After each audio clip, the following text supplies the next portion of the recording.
तेरी काली अखियों से दिल मेरा जागे। আমার ফেসবুকের অনেক কাছের ভাই বন্ধু আছে যারা আমার মেসেঞ্জার অনেক সময় মেসেজ টেসেজ দেয় যে ভাই আপনি তো গানও ভালো গান, তো গানের ভিডিওগুলো কি লেখা বানান না, কয়েকটা গানের ভিডিও টিডিও বানান, ভালো লাগে তো, আপনার কণ্ঠ তো সুন্দর আছে। তো বিষয়টা হলো কি ভাই, আমার বাংলা গানের প্রতি একটু চর্চা কম। তো আমি তো বাঙালি, বাংলা গানগুলো গাইতে পারলে এগুলো ভালো লাগে আর কি। তো ছোটো থেকে একটু টুকটাক হিন্দি গান টান শুনি, এগুলোর মধ্যেও আবার ঝামেলা হলো লিরিক্সের। আমি হলো মুসলমান, ওরা হলো হিন্দু, ওরা যে কোনো সময় মনে করেন যে যে কোনো লিরিক্সে ওরা গান গাইতে পারে অগ ধর্মের অনুপাতে, আর আমি তো অগ ধর্মের অনুপাতে গানগুলো গাইতে পারি না। কিছু কাওয়ালি গান আছে, ওগুলো যদি লিরিক্স ভালো হয় গাই। এমন কিছু এই কাওয়ালির ভিতরে ওরা এমন কিছু কথা কয় যে এগুলো আমি কইতে পারি না, এগুলো আমার কাছে বিবেক থেকে বাধা দেয়। আর বিষয়টা হলো কি, যেমন একটা গান আছে, এগুলো আমি একটু টেকনিকে গাওয়ার চেষ্টা করি। যেমন একটা গান আছে মাই নেম ইজ খান ছবির গান, শাহরুখ খানের। তোর ভিতরে একটা গান আছে সাজদা, ঠিক আছে? সাজদা মানে এই গানটার ভিতরে ওর গার্লফ্রেন্ডরে সেজদা দেওয়ার কথা কইছে। আর আমি মুসলমান, আমি কি এখন এই কথাটা কইতে পারি?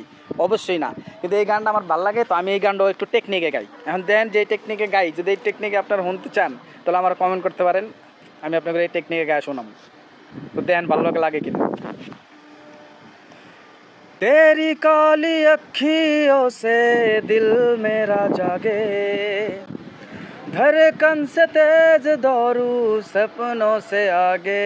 अब जहाँ लूट जाए ये जहाँ छूट जाए, संग प्यार रहे मैं रहूँ ना रहूँ सरदा। দেখছেন এনে কিন্তু সারদা কইছি আমি, হ্যাঁ, कि तेरा सरदा आके नैन करूँ दिल चैन करूँ सरदा तेरा सरदा करूँ मैं तेरा सरदा। দেখছেন এখন সারদা কইছি, সেজদা কিন্তু কই না। আর মনের ভিতরে কিন্তু সেজদা দেওয়ার ফিল এটাও রাহি নাই। মনতে সারদা কইছি মানে সারদা কইছি।